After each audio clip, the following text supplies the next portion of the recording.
Great. Thanks, Randy. Hopefully you can hear me. Welcome, everybody. I don't Zoom very often, so this is going to be a challenge to see if I can figure out how to share a screen in a moment. But I'm very excited to be here and just talk about, what Round Peak's all about, and also our Skull Camp Brewing.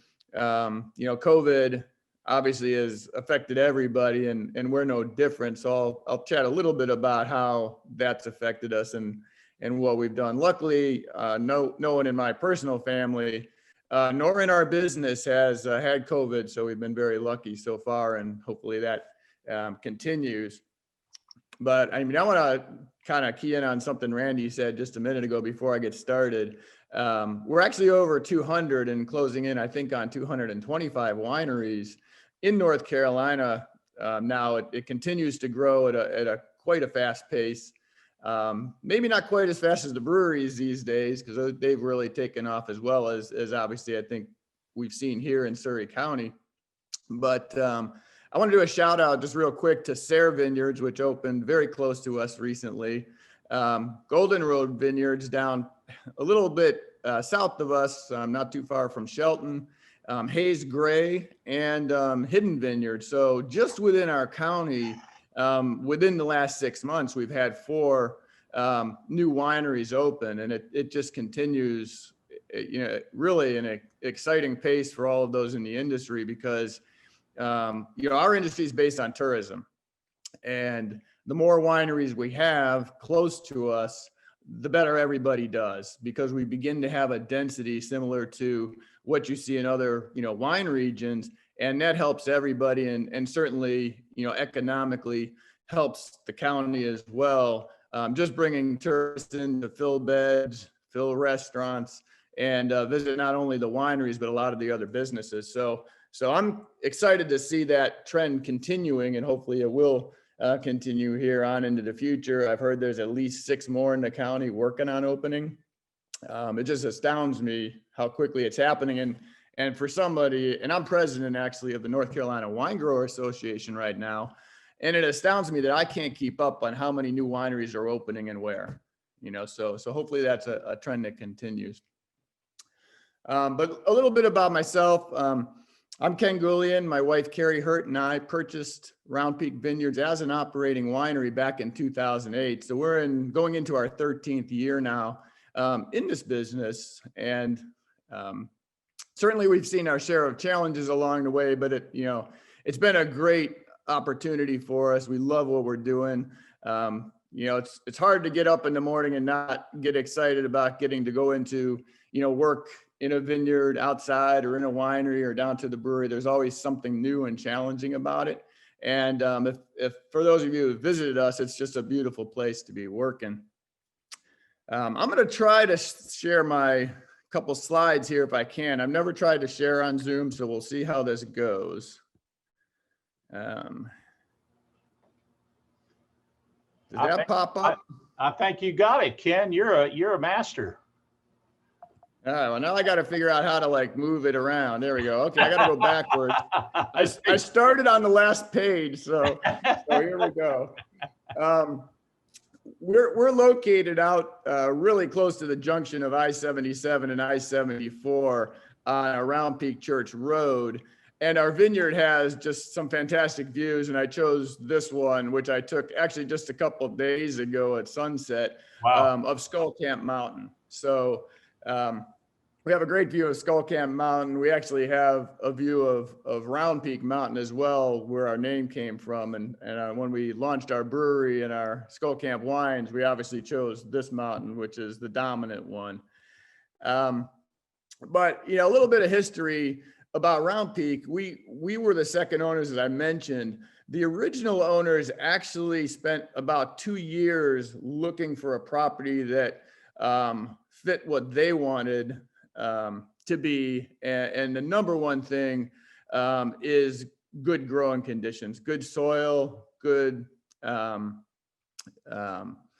climate, microclimate, if you will, rolling hills that were suitable for vines, etc. And so in 1999, they finally settled on the piece of property that Round Peak is now on.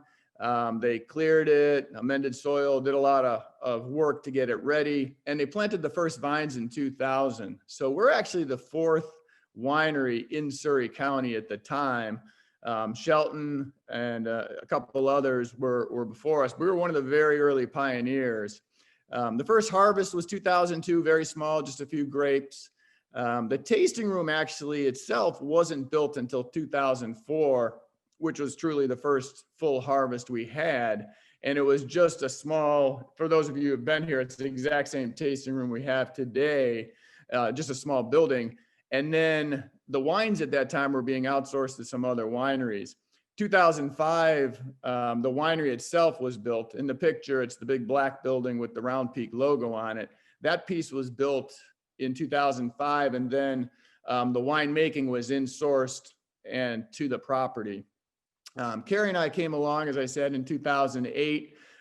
We both have been in the corporate world for many, many years. My wife, frankly, still is, and she gets to pay the bills and get the health insurance to keep us going. But hopefully she'll be able to retire from that and join us full time in the business in the very near future. I got tired of roaming the world and doing a lot of work and really just wanted to be my own boss. And we found this winery for sale online. We had no idea at the time in 2008 that North Carolina had a wine industry, had no idea what the wines were like. But in just searching for a business that I could run, we found this and it intrigued us. So the first thing we did was go visit it, because it was pretty easy to figure out which winery it was.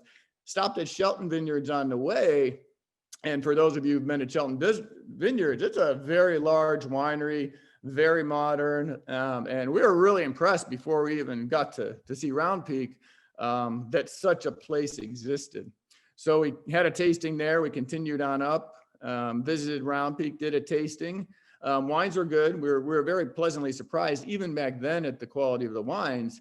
But then what happened is we walked around to the back and we saw the views. And I think that's really what sold us on getting into this business. And you can think about that as kind of, you always hear about wineries as a lifestyle business. It's not a great way to make money, that's for sure. But it creates just a fun, lifestyle. And I think with the views and everything, that was certainly a selling point for us. So we got in, we purchased it, took 6 months.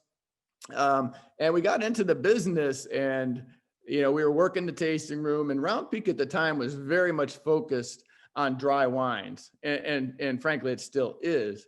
But what we saw is a lot of people were coming through and they didn't want dry wines. They wanted something off dry or sweeter. And so in 2009, shortly after we took over, we actually launched a separate brand called Skull Camp Wines that were primarily sweet. And just to serve the crowd that was coming in that we didn't have an offering for. 2016, we started kegging wine. And we use that in our tasting room. We also sell it wholesale into the North Carolina. And then in 2017, we shifted over to canning wine. So all of our Skull Camp wines as of 2017 are in cans. And for those of you who follow the brewing industry, cans in craft breweries, pretty much everybody today puts their beer in cans. 10 years ago, that wasn't the case. You'd find Bud or Bud Light or, some of your standard beers in cans, but very rarely would you find a craft beer in cans because everybody just associated cans with lower quality product. That changed in the 2012, 2014 timeframe. And now, like I said, everybody puts their craft beer in cans. So I think that same shift is beginning to happen in the wine industry. You're starting to see some really nice wines coming out of California, Oregon, in cans. And so we're hopeful that over time, that is going to become a major focus within the industry. So a little bit, our focus at Round Peak remains traditional red and white estate wines. Estate means we grow all our own grapes. We don't buy grapes from anywhere. We don't bring them in from any other states. We really now 100% focus on just using our grapes in our wines. And as I mentioned, Skull Camp really started with a focus on sweet wines, but over time we've shifted that focus And it really now is fun wines to drink now and take places that you can't otherwise take wine. Because we're in a can, you could take it to the beach, you can take it to the park, you can take it to the pool, places that you shouldn't take bottles. But we now have a whole lineup of dry, semi-dry, and sweet wines. For those of you who know, something about wines, we primarily grow vinifera grapes, which means grapes that came from the old world, from France, from Italy, from other parts of Europe. And we have a pretty traditional lineup as our base. We have Chardonnay, we have Merlot, we have Cabernet Franc, Cabernet Sauvignon. All of those grapes pretty much are grown at all wineries. They're the core of what you see in North Carolina.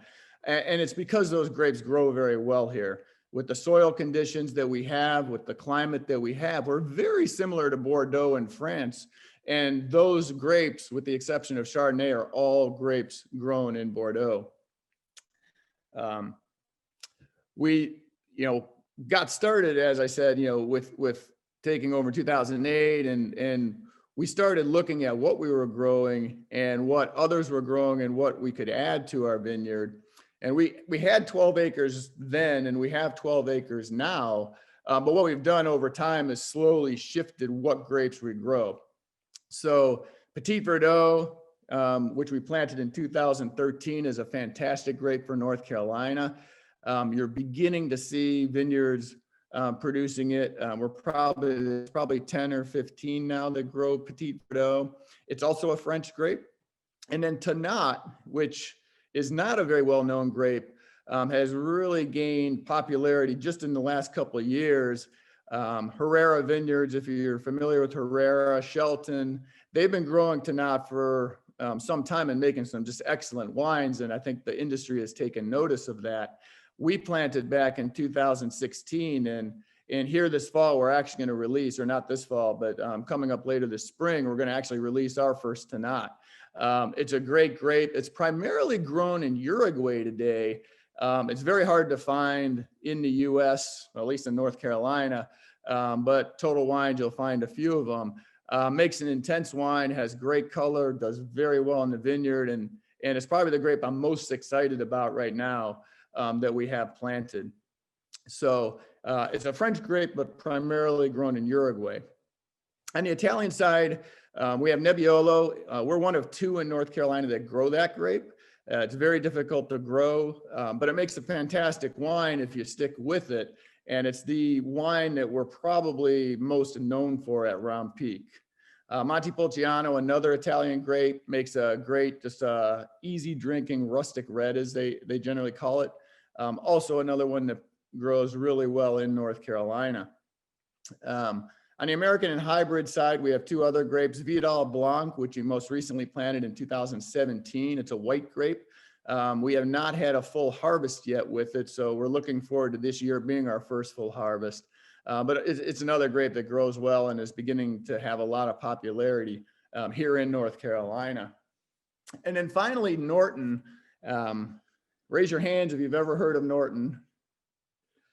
A couple. Okay, Norton has probably the most interesting story of any grapes grown here. It was actually developed in Virginia in the 1860s to 1880s by somebody named Dr. Norton, who spent his life trying to create a cross of a grape that would grow in the US and produce a European style red wine.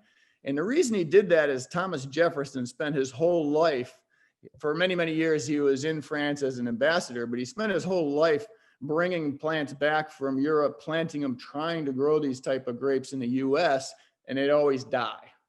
And they eventually found out it was because of a particular aphid that attacked the roots of the vines called phylloxera. And so he was never successful in doing that. Dr. Norton spent his whole life trying to create a grape that would grow like that, and he eventually did with Norton back in the 1860s to 1880s.